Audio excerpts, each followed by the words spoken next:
ব্যবসা শুরু করার আগে 1 টাকা খরচ করবেন না। আগে এই কাজটা একদিন করে দেখুন।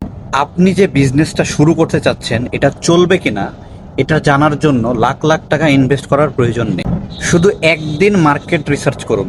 প্রথমে 5টা দোকানে যান, দেখুন তারা কোন প্রোডাক্টটা বেশি বিক্রি করছে। তারপরে 5জন কাস্টমারের সঙ্গে কথা বলুন, তাদেরকে জিজ্ঞেস করুন যে এই প্রোডাক্টটা কেনার সময় তারা কি কি বিষয় দেখে, দাম, কোয়ালিটি, ডিজাইন নাকি ব্র্যান্ড। তারপরে অনলাইনে একই প্রোডাক্টের আরো 10টা পেজ দেখুন, কত দামে বিক্রি করছে, কি ছবি দিচ্ছে, কি ধরনের অফার দিচ্ছে, এগুলো সবকিছু নোটে লিখে রাখুন। এই ছোট্ট রিসার্চ থেকেই আপনি বুঝতে পারবেন মানুষ আসলে কি কিনছে, কেন কিনছে এবং কত দামে কিনছে।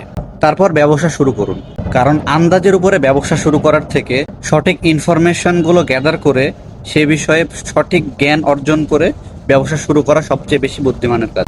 আপনি কোন ব্যবসা শুরু করতে চান সেটা কমেন্টে লিখুন, আমি সেটার মার্কেট রিসার্চ করার জন্য 5টা প্রশ্ন বলে দেব।